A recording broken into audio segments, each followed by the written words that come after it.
خوش می روی بر بام ما ای یوسف خوشنام ما، خوش می روی بر بام ما ای در شکست جام ما، ای بر درید دام ما، ای در شکست جام ما، ای بر درید دام ما ای یوسف خوشنام ما، خوش می روی بر بام ما ای یوسف خوشنام ما، خوش می روی بر بام ما.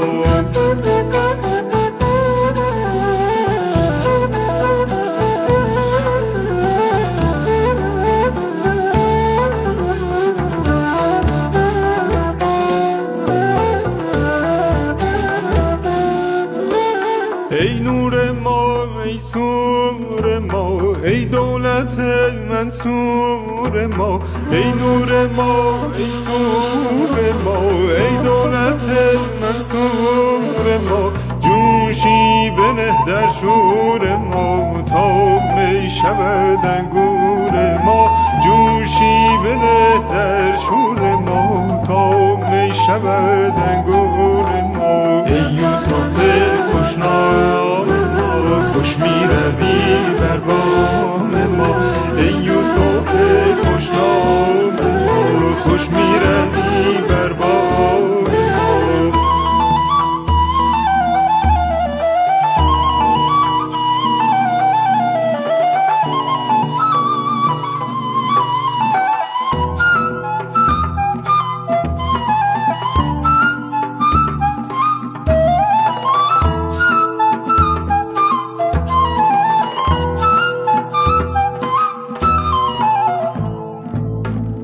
ای دلبر و مقصود ما،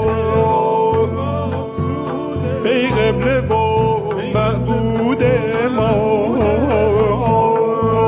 آتش زدی درود ما،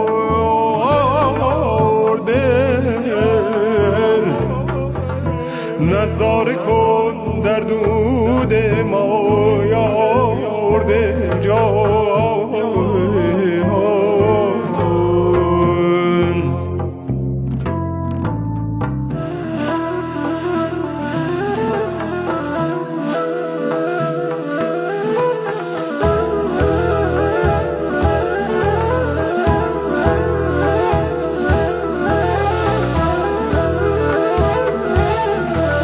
ای یار ما ای یار ما دام دل خمار ما، ای یار ما ای یار ما دام دل خمار ما، پاوا مکش از کار ما بستان گرو دستار ما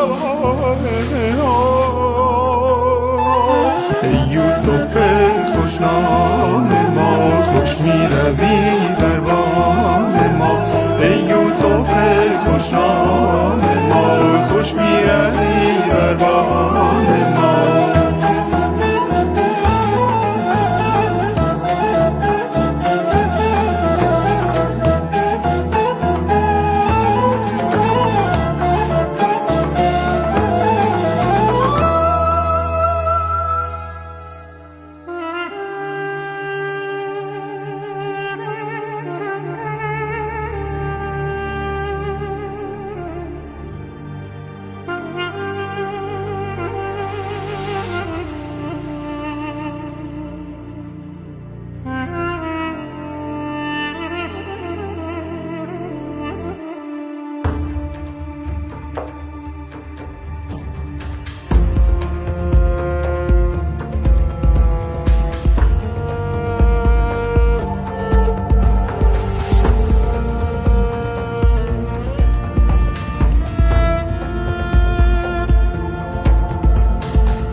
Agenda pada hari ini 5 September 2025 ini juga bagian dari rangkaian hari memperingati Hari Kemerdekaan Republik Indonesia ke-80.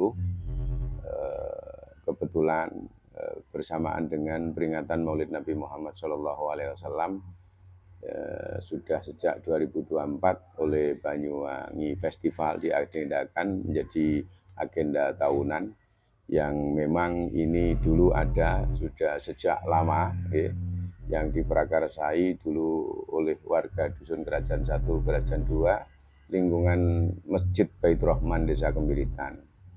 Begitu dipandang bahwa ini bisa diangkat untuk menjadi ikon desa, kemudian oleh pemerintah daerah dimasukkan pada agenda Banyuwangi Festival. Ini untuk kedua kalinya.